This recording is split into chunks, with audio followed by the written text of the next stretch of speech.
This is Real Battles, Real People. I'm your host, Christian Bancourt, and I have Jeremy with me. How you doing, sir? Doing great, man. Yourself? Doing pretty good. Please introduce yourself.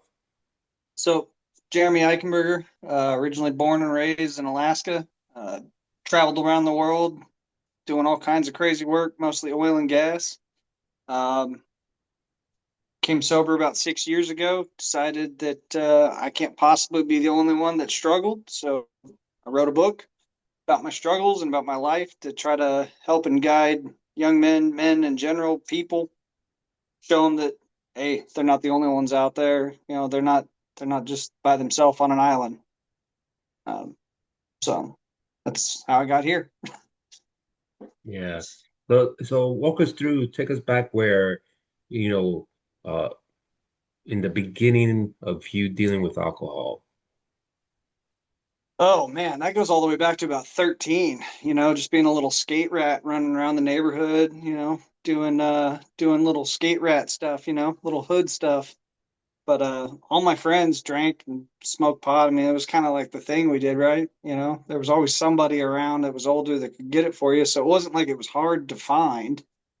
Um, but I just kind of went with the flow. That was how I kind of got into it. But it didn't really get bad until I was like 22, 23, I would say. That's when it started getting out of control. It was noticeably more out of control because it was even easier to get a hold of, I think. But that's kind of where the downfall went. And then peaks and valleys, several peaks and valleys for several years. Um, and then just one day it just kind of clicked. This sucks. I don't want to do it anymore. Uh, but I mean, it was a long road full of crazy, unnecessary adventures. Some fun, some great, some terrifying. One of the more memorable ones was being stabbed and left for dead on the side of a road in Indiana because I decided to go out and drink with a bunch of people I didn't know, and it went poorly. I know, shocker. That hanging out with a bunch of strangers in the middle of nowhere while drunk would go south, but it did. But I didn't wise up, man. I really didn't wise up after that. I probably should have, but nah. Lost friends that got murdered over drug deaths, people that killed themselves. None of it wised me up, man, for years. I just kind of autopilot, just keep going. What helped you take the first step towards sobriety? Man, and I say this and I mean this with all due respect to people that are going through it. I never I never really recognized addiction. Like it never clicked. Like I always thought it was like this made up thing, like an excuse or something. But it was a weird interaction. And I worked for this company, and my boss at the time, we were talking about addiction. He's a really smart dude, really charismatic, great guy. A bit of a bigger dude, always taking crash diets and everything. And he was telling us that he's addicted to food. And like in my head, because I want to be respectful, I'm like, how ridiculous, like that's crazy. I've never heard that before. I guess I never really noticed it. But I remember this night we were all at a dinner. We were at B Dubs, and I mean he ordered all this food, and when it hit the table, man, he became elated. It was like Christmas morning, and that's when it finally clicked. I was like, oh wow, it's really a thing. And I never made the correlation between my drinking and my drug use and somebody that's their drug is different. So I think that was it kind of sparked this idea that wait a minute, this thing that I thought was ridiculous and imaginary, there might be something here. You know, I should probably pay more attention to this or do some research, or, like. But I was at a point in my life where I made good money. I could justify my habit, because it didn't impact other people, at least the way I saw it. I didn't I didn't see my habit impacting people because they didn't have to pay for it, I guess, was kind of how I justified it in a nonchalant, semi arrogant kind of way. Like, you're not paying for it, so what does it matter? You know what I mean? Um, I wish I had actually wised up earlier on that one. Could have saved myself a lot. Yeah. Yeah, there's a lot of alcoholism in my family, especially my father. All he did was drink and beat the shit out of us. So um Yeah. later on, as we became, young adults, then we started drinking ourselves. So just the cycle kept coming back again. Uh, Yeah, I there was abuse in our home, but I never made that correlation. I don't know why it never clicked. You know what I mean? Like my dad drank a lot and he disappointed me a lot because he drank. But I never like thought of it that way. Like my dad would get aggressive, kind of mean sometimes, but he was, you know, if he was gonna whoop your ass, he was gonna whoop your ass because you did something, But my stepdad was a crazy person. My stepdad actually, in my mid 20s, I found out had been smoking meth and shooting up heroin my whole life. So that was a wild change of events, and that explained a lot, like the manic states, the temperature changes, and you know what I mean, like because when I met him at 6, like I thought it was pretty cool, and then like one day it was just kind of like, holy shit, who's this monster? You know, I talk about it in the book. Like there were points where I didn't think I was gonna make it out of that house alive. Um, and I was about 15, and I told him that you got to sleep. So one of these nights I'm gonna get you, and then it stopped. But I don't know. I don't know if it ever would have stopped, and I don't know if I would have ever went through with it. Man, that's a horrible place to be as a kid. But like I was tired of getting my face punched in. I was tired of getting hit with stuff. So I get it. I feel for you, man. I really do. Like it does put you in a dark place, and it makes it easy to drown it out for sure. I don't know if that's what I was using it for as a teenager or if I was just doing it because everybody else was at that age. But as I got older, going through other traumatic events, I definitely used it as a coping mechanism for sure. That's when I knew it was getting out of control. It was like, uh, oh, I'm happy, so I'm gonna get drunk. Oh, I'm pissed, I'm gonna get drunk. Oh, I'm bored, I'm gonna get drunk. And then months go by and you've ruined relationships, you've spent a shitload of money, you've made an ass of yourself, you've ruined business contracts, and it's just like you look back at just the dumpster fire that you've created because of your habits, and it's like, oh shit, how do I fix this? I don't know if that was too long-winded or not, my bad. all right. So all this stuff that you were going through with alcoholism and it just wouldn't stop, and then one day you decided I'm done. With all that, um go ahead. Go. No, no, no, go ahead. Is this why you got inspired to do your book? So it got way worse than alcoholism. Um, there was pills like opiates, painkillers, lots and lots of pills. I was prescribed like 250 of those, anxiety, all kinds of stuff. I mean, my life became a absolute living nightmare before I finally got my shit together, and it just became so unmanageable that I didn't really have a choice. Like I had gotten, and and again, I talk about it in the book. The real catalyst to the start to getting sober was I had gotten a phone call from my doctor in Indiana, and they said that they had found an anomaly on my lung.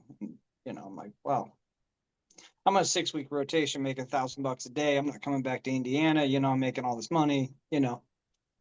Money over health all day, right? And so I pressured this lady into giving me the down and dirty of what this whole thing was. And, like she reluctantly explained that it's possible that it's cancer and it's bad. Right. So, like, basically, in my head, I'm like, this lady just gave me a death sentence. How dare she? Like now I'm mad, So now I get off rotation. I go back to my camper in Midland, Texas, and I think now I'm dying. Like, well, this is kind of shitty, like I'd already given up. I mean, I was just in that headspace and I was just like, well, what do the best ones do, right? We punch out. We're not going to let cancer kill us. So, like, I got it in my head that, like, this was the best way to go. And, well, since I'm already at my worst, I might as well grenade every bridge and relationship I have. So I just went complete Hiroshima on my entire life and pissed off a bunch of people and told them exactly what I thought. And, you know, did that for a while, man. And then I kept seeing this video on Facebook. It's this guy, Mark Jennison, and he's from a company called I'm a Comeback. I don't know if you've ever seen any of his clips or anything. It's one of these like men's health, like alpha dog kind of programs, It this dude's legit. Like he's probably one of the most genuine people I've ever met. And the reason why I say that is because I fully intended on calling this guy to insult him and talk shit about his business.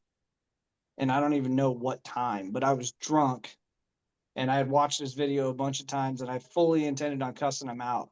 And he answers the phone and I froze up. And I remember it just like it was yesterday, man. I froze up because it was the same dude's voice from the video, this like surfer dude chill voice. He's like, "You all right, dude?" And that was the first time in my life I actually felt like somebody legitimately cared. And then we proceeded to talk for like 3 hours. And it's crazy that this complete stranger that I fully intended on insulting talked me off the ledge. And that was the real starting point. That was the motivation I needed. I was convinced I was dying. And this dude took enough time out of his day, which he didn't have to. He should have told me to go fuck myself. Honestly, I would have, at that point, because I was being, I fully intended on being, why else would I be calling you? You're a strength, you know what I mean? Like he owed me nothing, but he took the time out of the day and he was just like, dude, let's talk. Like, what's bothering you, man? And it was like this surreal experience because it was the first time I actually ever felt like anybody saw me as a person. And I mean, he doesn't, he like I've talked to him through Messenger and stuff, and he sent me messages, man, and he swears up and down that I did the work, but I don't know. I don't know. Without that phone call, I don't know. I don't know if it would ever happen. But that was really the start. I mean, the start of sobriety. The start of the book was just a bunch of angry letters that I wrote to my kid because I was convinced that I was going to die. And I mean, that was 100% possible. I mean, I was doing all kinds of crazy and stupid things. Like getting killed was just, at least a 60%, 70% chance almost every time. I mean, I just kept ratcheting up the ridiculous behavior one level at a time, and it wasn't like thrill seeking ridiculous behavior. It was stupid. I would just find myself in these stupid situations by just being completely ignorant to my surroundings. And like it was just a matter of time for sure. But I had started writing all these notes because I didn't want my kid to feel bad that I was gone. That sucks.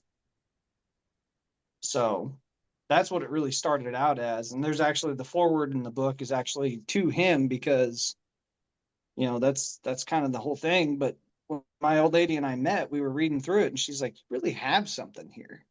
This is powerful," and not for nothing. I mean, it is. I mean, there's parts of it where you don't have a choice, but it invokes an emotional reaction, and it's like, damn.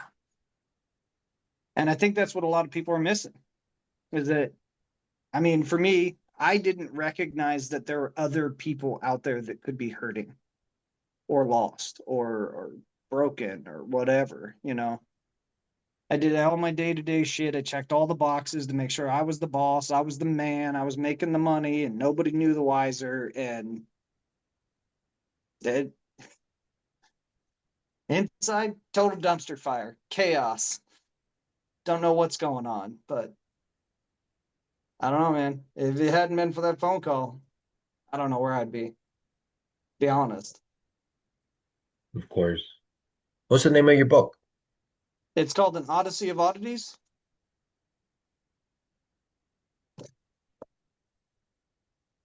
The Lost Stories edition came out because I released the first version, and I had friends of mine call me, and they're like, "Man, you are so critical," because that was part of the healing process. It was to write it all out, and they were right. I was very critical about myself, and I had forgot that there were good things that I had done. Like I wasn't just this monster that I thought I was. Like I had done legit good things, and I just glossed over all those to get all the evil out. And that's I just focused on all the negative aspect in the first version, so I felt it was necessary to bring about a version that actually showed that the character had substance.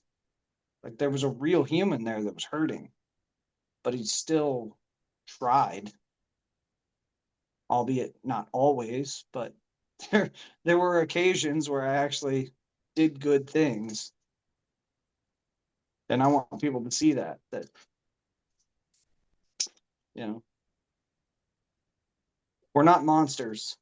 We're not we're not pieces of crap. We're not criminals. We're lost. We're broken, and that's all right.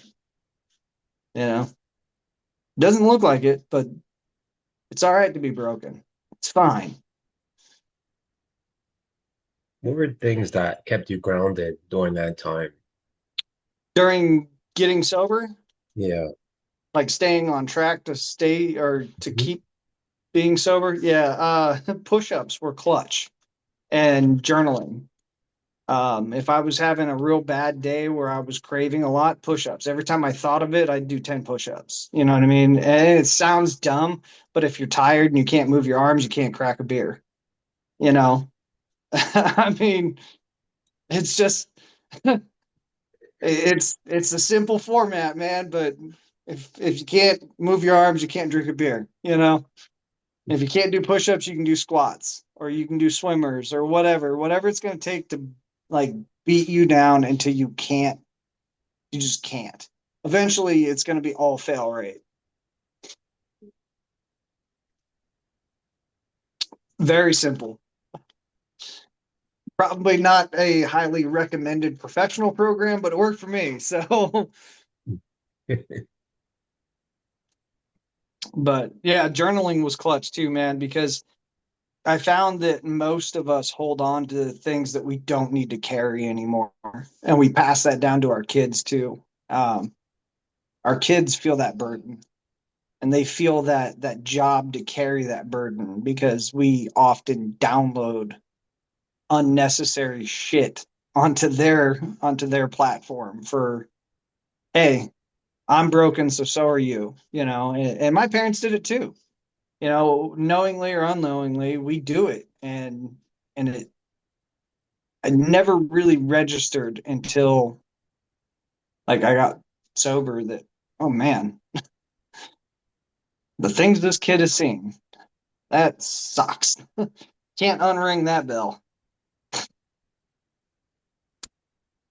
So I've apologized a lot. I don't know if it'll make it better, but I've at least apologized for some of the things he's had to see. Yeah. Uh, So you cut the cycle right there. I did because he's afraid. He's not like afraid, but he just knows that it's not for him, and I'm all right with that. Um, I'm good with that. Like I used to say, a little bit of experimenting, da da da da. The tropes, right? The standard parent rigmarole. As long as you're safe, do it with me. It's fine. No, that all my kids understand that. Like, yeah, like I'll be understanding. Yes, I'll come get you from jail at least once, but you better have a good story. If I think that you're getting out of control, I'm going to tell you. I'm going to get you into treatment. You're going to go whether you like it or not. You're not going to throw your life away. So I've been fortunate. All of them have great heads on their shoulders. Um, so far, so good. I got one young one left, and I really doubt he's going to be the one. I Hmm. mean, it would surprise me.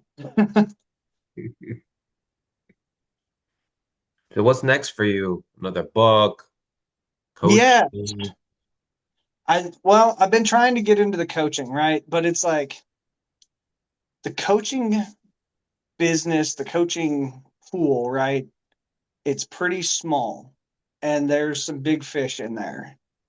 So breaking in is difficult. So here in the Crestview area, I've been volunteering, trying to get my name out there, some of the treatment places. And it's tough. It's tough because I'm a no-namer, right? Like basically I'm a stranger cold calling you, offering you services for free. It's awkward. I get it, but my heart's there. So I'm hoping that that starts to pick up. Um, you know, Writing more books, yeah. Probably not memoirs. I think we already checked that box enough. I've got some other projects planned out that different genres just because I really enjoy writing. It's a lot of fun. I'd like to help authors launch their books too and not get ripped off. I found that during this process, which, oof, if I was drinking and somebody did what they did at my first book, I don't, it would have gone bad. Like I would have lost my shit. Uh, yeah, they stole money, they lied to me, and they made it. They took a lot of the joy out of it, man. And I thought, well, that sucked. Where do you go now? Do you keep going forward? Do you stop here? What do you do? So. But yeah, I'd like to launch my own service doing that. I just made a logo today, Defiant Media Group. So maybe get into some podcasting, just Yeah, you would be excellent at that. I'm just throwing a bunch of nets out there and seeing what hits, man. I really enjoy talking to people. It's like my superpower. I enjoy just meeting people, hearing their stories, and trying to empower and inspire people because that's what I found is like a lot of people don't feel like they have any power. They don't feel like they're heard. And then I come along as a stranger. I'm like, I don't care how ridiculous it sounds. Tell me about it, man. I'm not going to judge you. I mean, I tried to steal a fur seal with a homemade lasso. You want to talk about ridiculous? That's this guy right here. Like, I've done a host of retarded, ignorant things in my life. So don't be embarrassed to tell me stories, okay? Like, I probably shouldn't have said the R word. I got kicked off of TikTok for that one. My bad. Oh man. I could see you in like TED Talks I also. see. I would like to, man, because that's my It's a big good thing. Is platform. I see these guys on there, man, and they do. There's some guys that are really good, and you can really see that they're genuine. And then you see other guys, and they're very robotic and they're very matter of fact. And I don't feel like that. That's not a human to human connection. Like, there's a chapter in the book called Warriors, Not Wieners, like hot dogs, because like we don't sit around fires as men. We don't share knowledge very much anymore. We don't challenge ourselves. Everything's too easy to get now. Oh, I don't know how to do this. Let me YouTube it. Whereas like when I was a kid, probably when you were a kid, 80s, 90s, like you had to use your imagination. Like, so we would sit around fires, listen to the old heads tell stories, man. And And those are some of the greatest stories. Hmm. And right after the Warriors Not Wieners chapter, there's some chapter called Saying Goodbye to the Man That Slaps Bears. My dad used to tell this story every camping trip about this time this bear came into his camp and he beat the shit out of this bear, like went hands on with this bear. He smacked it and he showed this bear who was boss. But every single camping trip, the story changed just a little bit. Like the scenario and how it went down and how many punches and how far away he was and as a kid I never noticed it, but it was the most animated and most like authentic story you could ever hear. And you're standing by this roaring fire and he's just he's got his warrior face on and it was just awesome. I don't feel like there's those kind of people with that kind of energy. That's what I want to bring back to the business. You know what I mean? Hmm. That's what I want to bring. Like, I want people to be excited to hear stories again. Hmm. Mr. Ballin does a hell of a job, but it's different kind of stories. Yeah. But And that's what I then, want to bring to the table. yeah. Uh, so as we're getting close to closing out, what's a message that you would want to share with anyone struggling right now with alcohol? Alcohol's a tough one. There's a lot of good advice out there and there's a lot of bad advice out there. My biggest advice is just because it works for somebody doesn't mean it's going to work for you. Try it, but if it doesn't fit, don't lie to yourself because then you're going to quit and then your addiction's going to get worse. It'll compound like a snowball. Find something that's good. And that's what I tell my guys is like whether it's a knitting club, a kite flying club, any kind of fellowship where you can bond with other people that have the same goal, that's good. Doesn't have to be a musty church basement with terrible coffee. Sometimes you get a free coin, but if it is, cool. Find something that works for you. Find something you can commit to and work the program. Doesn't necessarily have to be every single one of the steps. If the steps work, cool. Find something that works. Find something you can commit to that your heart's in, and you're going to be fine. Find genuine people out there that'll walk you through it. I'm here. You can hit me up on TikTok, wherever. I'll talk to you. Um, might take me a couple days, but like I'm here. Yeah. Email me, hit me up on TikTok. I don't care. I'm not that important. I'll answer messages. That's my big message to people is reach out, man. Don't be scared. A bunch of us are screwed up, man. There ain't nothing to be worried about. There's no judgment here. But find something that works. Find a fellowship. Find a brotherhood Hmm. and be Yeah. honest. Yeah. You definitely got that purpose. People are definitely gonna reach out to you. Where can people find you? Like, connect with you or find your book? Facebook is a public profile. You can reach out to me on Facebook under my name. There is a Facebook for the book, but I rarely ever look at it to be honest, because it's too many Facebook profiles. But I'm a real human. They can just put my name in, send me a message. I'm cool with that. Add themselves. TikTok's been blowing up. I got like 7,000 followers on there. I'm Mr. Defiant on there. Nice. I am on Instagram, but again, I don't really check Instagram that often. I don't even know how to use it. Same with Twitter. But yeah, Yeah. TikTok, Facebook, man. Defiant Media at Gmail or Defiant Media 1982 at Gmail is my email for the business. Uh, Books on Amazon, Ingram Spark. I mean, it's on several platforms. But yeah, man, I'm a regular dude. I hit me up. You see me in the grocery store. You can see how I dress. I'm just a regular dude. I'm in an airport every week. I travel every week. You just see me in public. Just say hi. Yeah, Uh, for sure. Now, I mean, lastly, there's gonna be listeners listening to this. What is one step you would recommend for them to take today?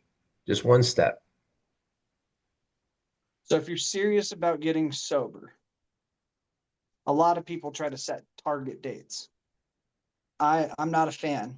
So don't put so much energy into it that it becomes too terrifying to handle. But you're gonna have to have a plan. So I tell all my guys, first thing you need to do is go get yourself a good journal, get yourself a good pen. That's step one, because you need to start writing out a daily plan. This is what I'm going to do. If it goes sideways, this is my plan. You have to be able to write out what you're going to do, what's going to happen in the event of, have an alternate plan. You know what I mean? Planning preparation is big, at least, especially in the first 3 to 6 months. Once you build that muscle memory, it gets a little bit easier. But like I said, my path to sobriety was ridiculous. I don't highly recommend it, but it works, you know. So, but yeah, definitely have a plan. Build a plan that you can commit to. Um, don't make it terrifying and then shy away from it. Keep it simple, as they say. Appreciate your words, Jeremy. Thank you so much for sharing the story of yours. Uh, thank you so much. I appreciate it for you being on my podcast. I appreciate it too, man.